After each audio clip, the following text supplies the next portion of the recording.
And a lot of times your team members actually aren't making decisions on certain things that like you want them to own because they don't have access to the information to make those decisions.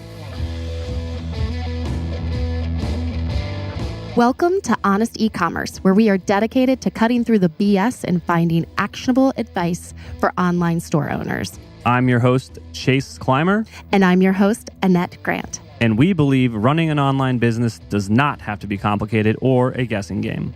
If you are struggling to scaling your sales, Electric Eye is here to help. To apply to work with us, visit electriceye.io/connect to learn more. And let's get on with the show.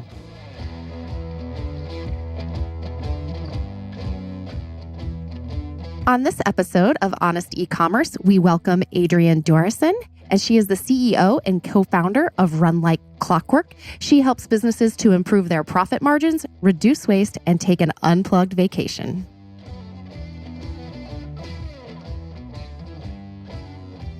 All right, everybody, welcome back to yet another episode of Honest Ecommerce. I am joined by the lovely and hilarious Annette Grant. Today, we welcome Adrienne Dorison.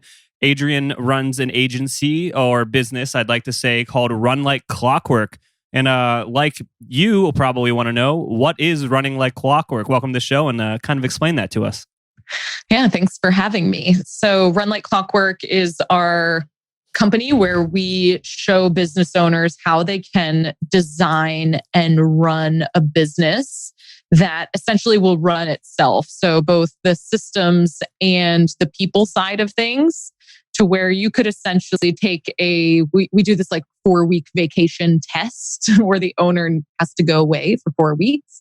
And we basically test like, does the business run and grow without you being there? So that's like the ultimate of business design that we're going for. And we use a lot of operational efficiency, continuous improvement toolkits, but that is kind of the goal that our clients are working towards. And Adrienne, let's tell our audience that because we have talked about Profit First and Mike Michalowicz on the show. So do you want to kind of give that history about how Clockwork is an extension of that? Yeah, so I'll give you the background because my business partner is Mike Michalowicz. So my business partner in the Run Like Clockwork business, which, you know, formalities, it's a separate business from Profit First, but Profit First is also one of his other books and one of Mike's other businesses. So basically, we partnered together to work on the clockwork side of the business. Mike wrote a book called Clockwork, which we developed some intellectual property together on. And then I run the business side of things. So we have this concept called the queen bee role inside the Clockwork book and inside of our company, where we basically teach people to understand like what is the thing that what's the queen bee role of your business, and then what is like the primary role of every individual. And so Mike's primary role is not to deliver end services to our customers, but rather like he needs to be writing the next book and speaking. So we try to keep him as much in that area as possible, but he's my business partner on this. Profit First is an amazing tool as well. And I love that you've already kind of talked about that for people. And then Clockwork is sort of, now that you have kind of recouped your money and hopefully you're profitable, how do you get your time back now? So Clockwork is all about your time, your efficiency of the organization. And that's kind of how we collaborated to bring that to people. Cool. So I'm a huge fan of Traction. And I just wanted to know, have you read that book, first of all? We've read that book, and Gino even endorsed the Clockwork book. So I'm happy to like talk about some of the differences or whatever questions you have. Yeah, I'd love to see kind of quickly compare and contrast. I think that a lot of e-com businesses are kind of just throwing shit at the wall and seeing what sticks with like how to do their business. And having like a framework on how to figure out what's important is honestly an idea most people don't have in their business. It's like, that's the most important thing, is figuring out what is important and then focusing on that. So I'd love to see what the differences in the framework are. Yeah, so I think that Traction is a great system. Like, I think it's great. I think it is a little bit more complex than Clockwork. So if anyone has read Traction, there's a lot of different pieces inside. They do work, But if you're growing a small team or even like a micro business, so I would say like anywhere from like a micro to small business, which is anywhere under typically 50 employees, then I think that Clockwork is a more simplified and lean approach to your operations. So whereas Traction, I like the approach. I do think that it's easier to implement with larger teams when you already have a lot of different departments and then leadership within those departments that it's like a little bit more organizationally structured. So our approach to Clockwork, my background is in Lean, Six Sigma, Scrum, all of the like efficiency tools.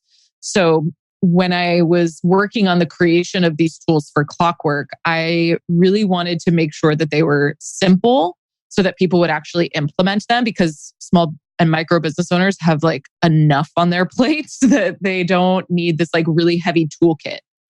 So I came with that approach, as well as always thinking through the lens of lean and efficiency versus just general operations, which I would say Traction is more like, yes, we always want to be thinking about efficiency and how to get the most for the least. But I think it's more general operating system versus a lean, super simple operating system. So I think they both have value. I would just say small micro businesses that you're like maxed out on everything. This would be a really good first step to get everything systematized. And then maybe Traction could even be like the big brother to that. Yeah, no, I can agree wholeheartedly that the Traction framework is definitely for a larger business, in short. And we had to scale it back to work for us. Like our leadership team is 3 people. So yeah. And that's like exactly who Clockwork is for. Is like anywhere from like just you and one other person on the team sometimes to, we have clients with up to, I think our largest client has like 38 to 50 team members. So that's kind of our sweet spot. And then Traction, I would say if you have anywhere from 50 to 500 team members, that might be a better approach. Absolutely. So I'm excited to read Clockwork. I actually ordered it. And yay. I don't know where it is. I ordered it 2 weeks ago, and it just dawned on me. Then you're like, wait a second. If it's not here in 2 weeks, it's lost. So yes. So what does it mean, Adrienne, to be Clockwork? Is it something that you achieve? Is it something through your program that people they get approved? Like, talk us through what it means if a business is running like Clockwork. Yeah. So essentially, what we're trying to do for the owner first is get them to be the least important person in the day-to-day operation of the business. And so that's where that 4-week vacation test comes in. Like, could you leave the company for 4 weeks and the business not just runs, but actually grows without you being there? Now, that's very challenging for most people. And so we have a step-by-step process to get you there. But essentially, it's the documentation of all the systems, the identification of where things aren't running as smoothly as they could, where you are tied up in certain decisions that need to be made, where the team isn't really fully delegated into their roles, but rather they're doing more of like the task rabbit approach where they have to come back to you and ask like, hey, what do I do next? Or I need an approval on this or a review. Like all of those things are pieces that keep you stuck inside of the day-to-day of the business. And so we have our entire system is built to get you and work you up to leaving for 4 weeks, because usually everything happens within a business over the course of 4 weeks. So that's kind of the test framework. And so once you do that, I would say the Run Like Clockwork approach is a toolkit, which is basically to help give you a paradigm shift in thinking. So I would also say that while you might take that 4-week vacation test and I would call you like clockworked, you're never really done, right? Because we want your team to also learn how to think this way and make sure that as the business grows, we're continuing to document the new systems and the new processes and continuing to think through the lens of efficiency that we teach. So I think that you can, yes, get to that 4-week vacation. And that's usually what we try to get people through in our programming. And then by that point, and way before then, actually, like your thinking has changed already. Like I had a call with a client yesterday and we were talking about how they were delegating to team members. And the client was like, I actually don't delegate anything to a team member now without an outcome or a metric associated with it. She's like, that is totally different from 6 months ago. And I was like, perfect, right? Like this is becoming your new way of thinking. You don't need, me to prompt you anymore on that. Like it's just how you operate now. So that test is kind of a good way to see like what breaks when you leave for 4 weeks and then we fix it. But essentially we're imparting a new way of thinking, not just on the owner, but also on the team members, because they're a really integral part of the business running effectively and efficiently without you being there.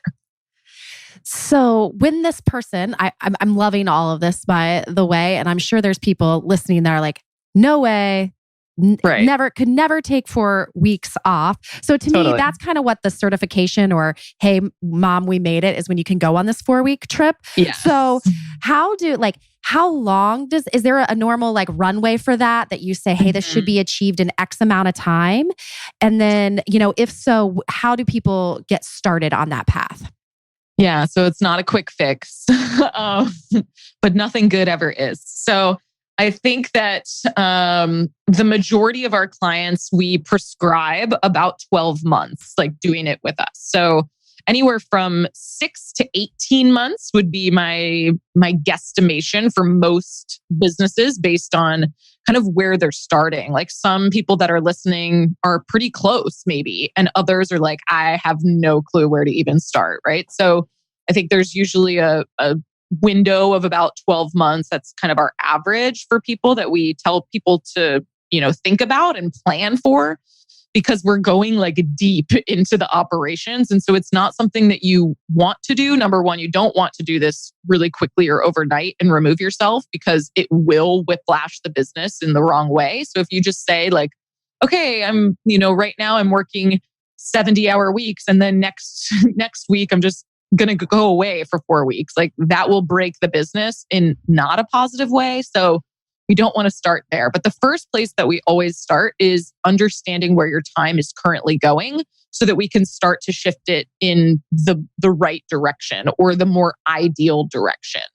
So we have all of our clients do what we call a 4D analysis, which is basically a time analysis using the 4 work types that we identified, that every entrepreneur, every team member is also traversing in their any given day or week. So the 4 work types are doing.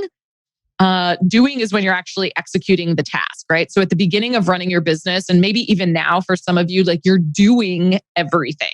So we want to classify how much of your time is actually spent doing. And so we do this, time tracking analysis with people and have them classify these 4 types. So doing is number 1, deciding is number 2. So deciding is when you actually assign a task to someone else. And the reason we call that deciding is because people are thinking right now, they're like, no, that's delegating, Adrienne. I'm like, well, here's the difference. When you assign a task to someone else, what happens is they can't fully autonomously operate within their role. What they have to do is they have to come back to you after that task is done and say, hey, Adrienne, what should I do next? Or, hey, Adrienne, can you review this? Can you approve this? Can you, tell me what you want, what decision you want made here? So you end up doing a lot of deciding, which is actually super energetically and neurologically exhausting for us. And so that tends to be where us as entrepreneurs, as business owners, we get stuck in that cycle because we hire these team members and then we think it's exhausting and it was just easier if we did it all ourselves. So we don't want to get stuck in that phase. The third D is delegating.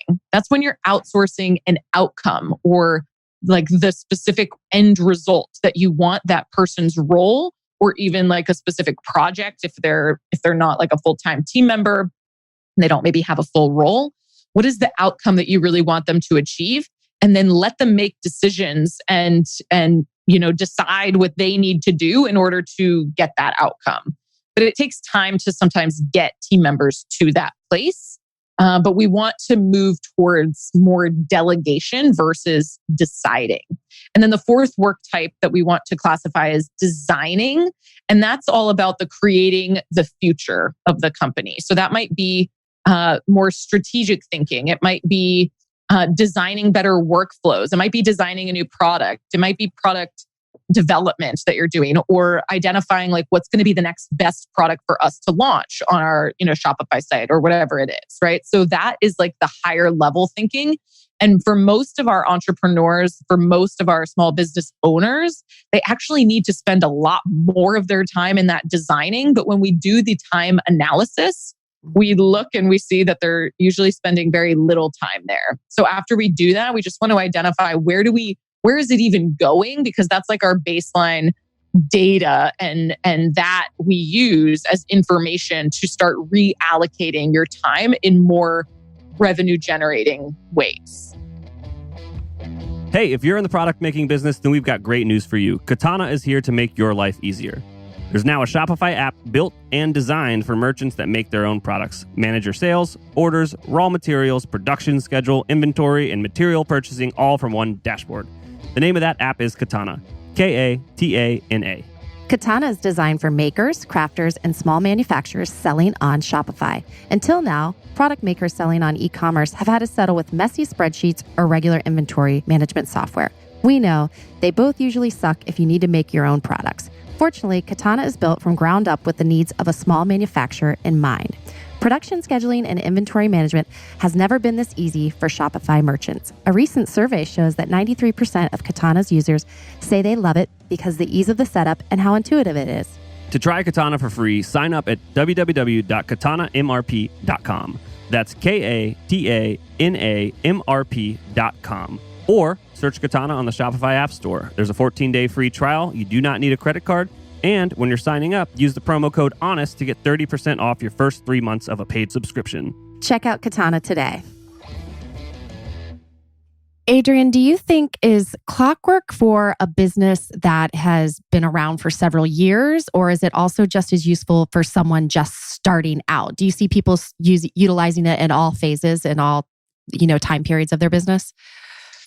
Yeah, so I think that you can use it at the beginning just as a mindset to not get caught in these things, right? Because I think it's much easier to design a business from the beginning that you're not basket woven into in terms of every decision, every doing, every execution of every task. Like if you already have the mindset of like, oh, actually, I don't want to build a business in a way that entraps me, that's a good mindset to go into it with, for sure.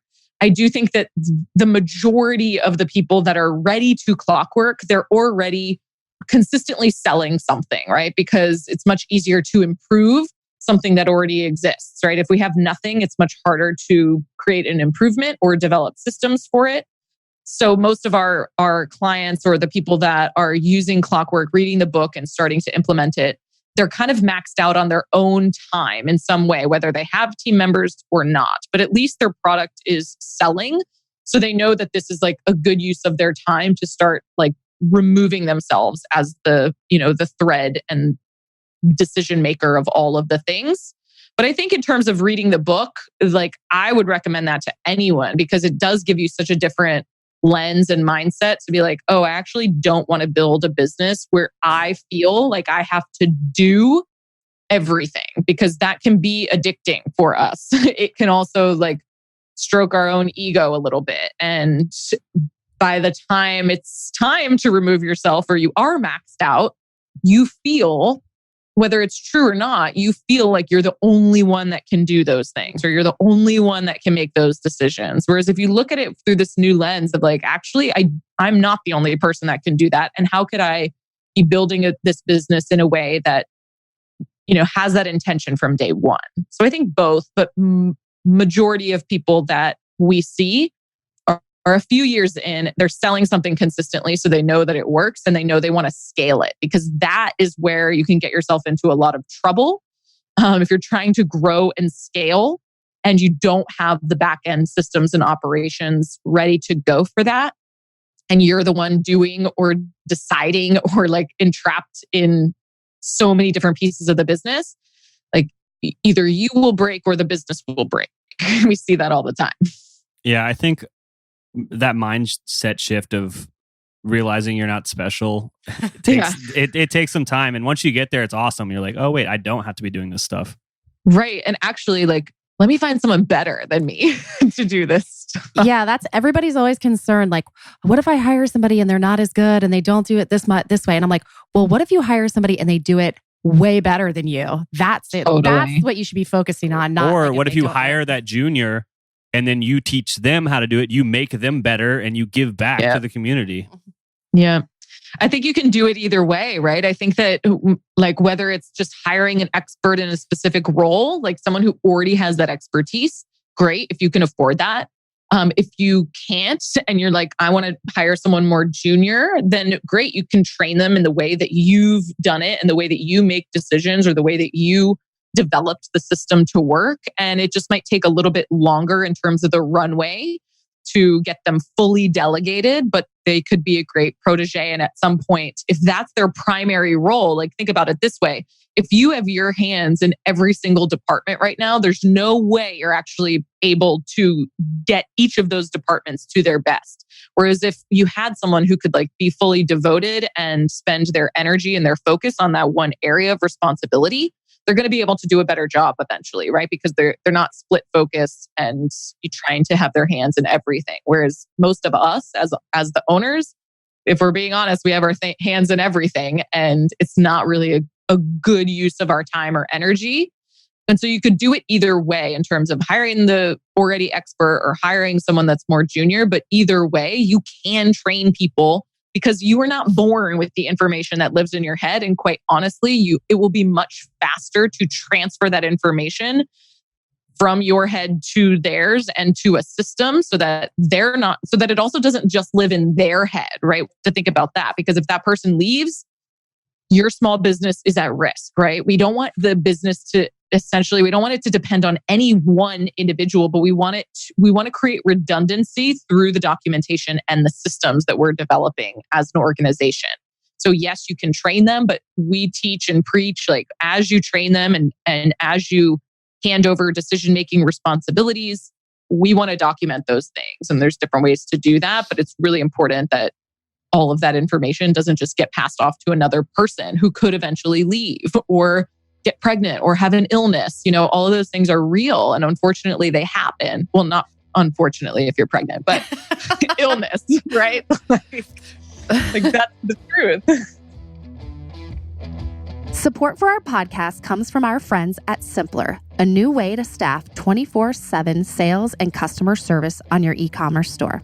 It works with your existing email and chat platforms, so setup is quick and easy. Simpler's network of on-demand, US-based Simpler specialists are standing by to answer your customers' most common questions. Set it up for free today and then turn it on or off depending on your customer volume. You only pay $2.25 for every resolution. No hidden fees, contracts, or minimums. Close more sales with Simpler by staffing your email and live chat around the clock with Simpler specialists. Start your free 7-day trial at simpler.ai/honest. That's simpler.ai/honest.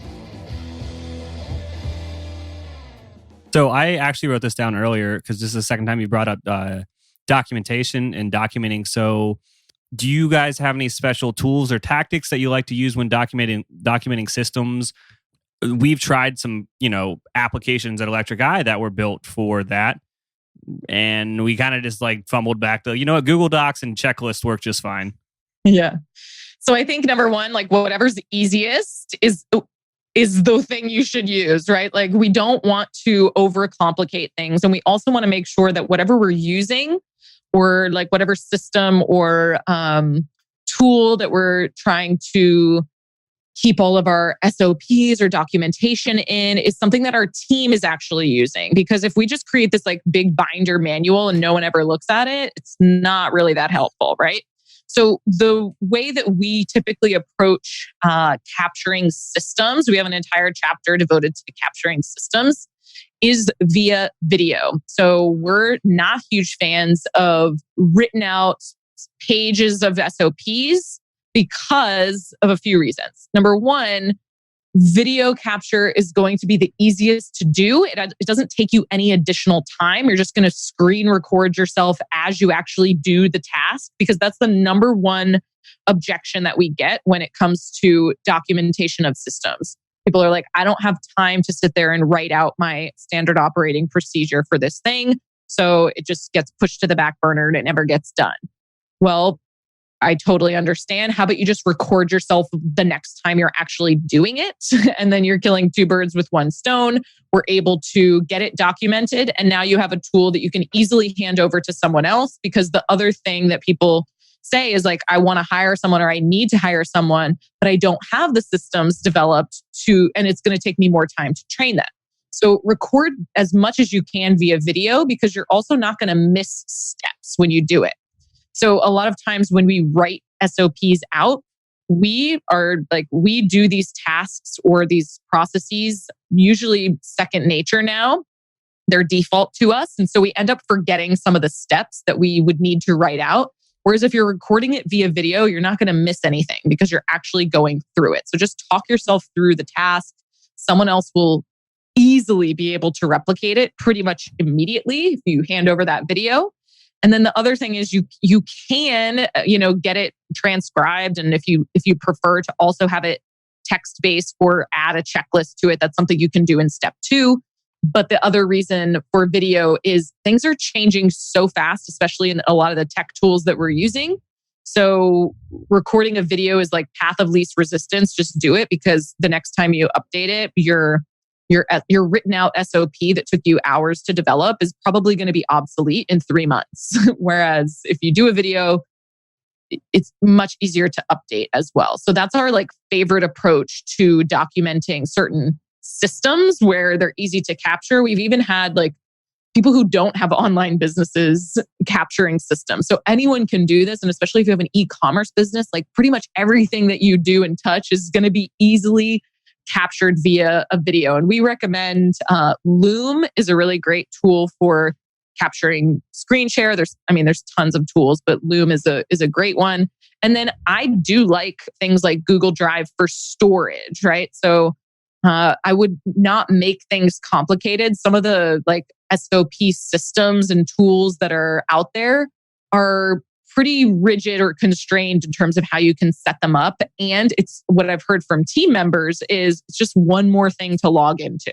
Mm-hmm. So we want to make sure that everything is easily findable and searchable. So make sure that the way that you name things in your storage system is easy, to a point where someone who's not on your team, could go in and find things really easily. Because if you've ever searched for 45 minutes for a document, opened up 10 documents only to find that the one you're looking for still isn't in there, that's an inefficiency inside your business. Think about that in terms of team time. I'm literally paying people to search for documents just because we don't have an organized storage system or naming convention for our files. So that's something I would absolutely recommend. It's something we work on with our clients because it's, easier to see in a physical space. And a lot of times your team members actually aren't making decisions on certain things that you want them to own because they don't have access to the information to make those decisions. So sometimes it's living in a Google Drive, sometimes it's living in your head, but we also recommend creating documentation on how you make decisions as well, because that is a little bit different than capturing a screen grab of a step-by-step process versus something that's a little bit more nuanced. How do you make decisions from that place? And you can use decision-making guidelines and tools and document those as well. Absolutely. I do use video all the time, but we have some people on our team that like it in writing, and there's different types of personalities. But the one thing I do want to, I don't know if you touched on this per se, but was it doesn't have to be perfect. The video, you can screw up in the video. Who cares? You're showing an employee, a friend, whatever. They're helping you out with something. No one's going to make fun of you if it's not perfect. I don't even know if to make fun of you. It's just, it doesn't matter. Just get it done. It's just if you're a perfectionist, just let that go, because the idea is to get things off of your plate. And the fastest way to do that is to screen grab something and then hand it over to someone else. And the best part of our approach is also like once you hand that over to someone else and it's now a task that's been transferred onto their plate, they now own the updating of that system or that process, for example. So if the tool does, for example, if a tech tool does, install a new feature and now that has changed the way the process works, and so the video is now obsolete, the team member does not need to come to you and say, hey, Chase, Active Campaign updated their thing or Shopify updated their settings. So our old process doesn't work. How should I do it? Well, I don't know. Like they updated it. You own it. You figure it out, whether you need to call support, whether you need to just play around a little bit. And then they have to update that system with the newest process. So everyone owns their own areas. So ideally, this becomes much faster as well in terms of documentation as your team starts to own their roles. Absolutely. And I think you touched on something there. It's that like, if you're a perfectionist, you need to let that go. If you are, if you are just innately good at design or development and you're scaling beyond a one-person shop, you're going to hold your team back by micromanaging and being an ass. You know what I mean? Like just let them grow, let them make mistakes, help them be a better person with whatever role. But growing a business, you're not going to be, if you're going from one-person shop to an agency, for example, I'll use that, like, you can't be doing all the time. You can't be doing that work and you need to let it go. And it's not that good enough is good enough, but at the end of the day, like it gets the job done. Like to a client, they won't notice some crazy weird design thing that you'll notice because you're so in the weeds there. Yeah. And I think that like the opportunity for you to like continue to remove yourself from the doing that really bottlenecks the growth of the business is really important. And the team members, like you said, they're going to learn from that's the only way that they're going to learn. If they have a safe place to make mistakes, if they have a safe place to test things out, to get creative, to try their best, and then continue to improve. But if you can identify as an individual, like as the owner, what is your highest value to the organization? And if you're trying to scale, it's typically not going to be in the doing. And if it is in the doing, it's going to be in a very specific type of doing. But most of the time, as the visionary or as the owner, the way for you to get beyond that bottleneck and to grow more quickly and more efficiently is to not be doing any doing at all, actually, and just guiding and leading the team and training and continuing to develop them in different ways. Adrienne, do you see, so as a store owner, like I'm busy with, the marketing and the sales and then fulfilling the orders and coming up with new products. And so this, like the operation side and delegating and getting the systems down, like that's not sexy at all. And I don't see a return. No, that's not something on my P&L. I don't see the, revenue from that. But what is that going to cost me in the end by not having those processes? What's going to make me pause and say, wait a second, this is actually going to bring my profit higher? Like, what do you see once businesses go like start using Clockwork? Does that impact their bottom line significantly? Yeah, totally. So I think it absolutely affects it in two ways, actually. So when you focus just on like the marketing sales side, that's going to grow your revenue. But when you focus on the operations from like the clockwork and efficiency perspective and removing yourself as the bottleneck, it is going to grow the revenue, but it's also going to create cost savings opportunities through the efficiency work that we're doing.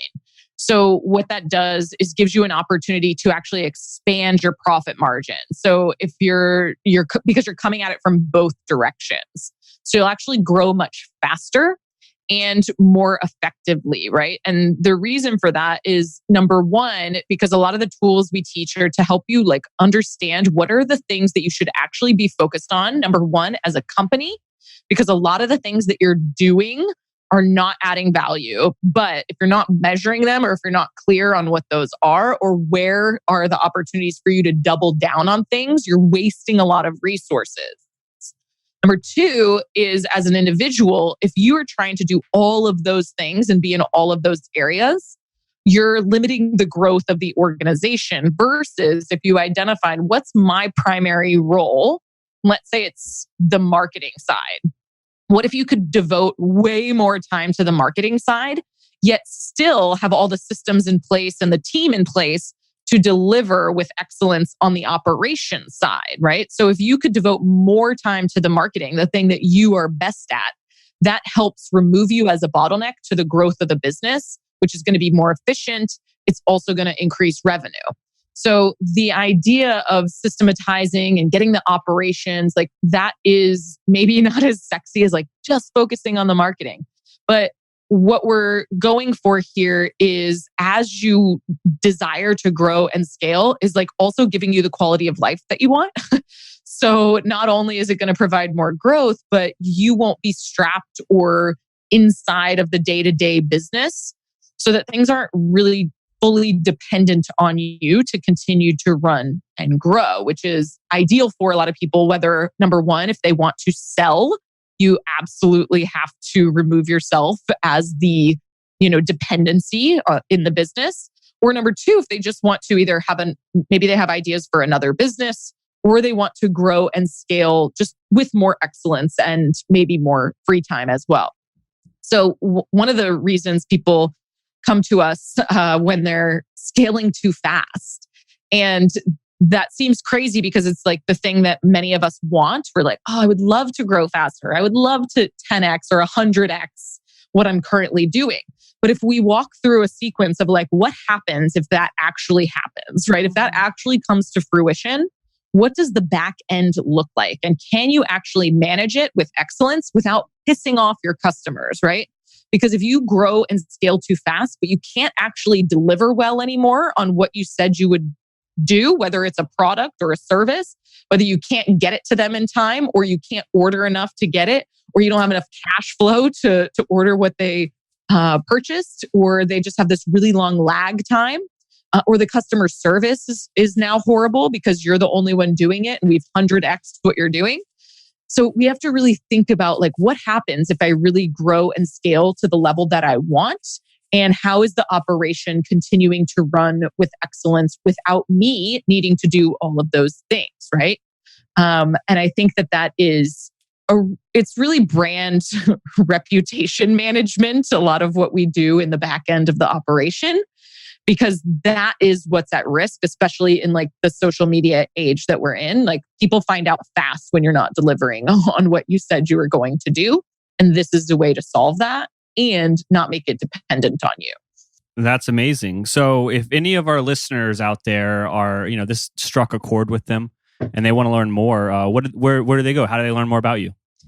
Yeah, they can go to runlikeclockwork.com, has all of our information. We have resources. We have a toolkit actually that is super helpful to help you get started. We have a ton of resources in there. One of those being the time analysis. We give you like a link to the spreadsheet that we use with all of our clients so that it'll help you get started on tracking that time if you wanted to do that 4D analysis that I was talking about, plus a ton of other resources inside. So if you go to runlikeclockwork.com/kit, it'll give you that free kit, and then you'll get additional resources from us in the future. We also have a podcast. So if you're like a podcast listener, if you're listening to this, then you can find us, the Run Like Clockwork podcast too. Awesome. Thank you so much for joining us today. Thank you. Thanks for having me. Yeah, thanks, Adrienne. Have a good rest of your day. Thanks. We can't thank our guests enough for coming on the show and sharing the truth. Links and more will be available in the show notes. If you found any actionable advice in this podcast that you'd like to apply to your business, please reach out at electriceye.io/connect. Please make sure to subscribe on Apple Podcasts, Spotify, or your podcast app of choice.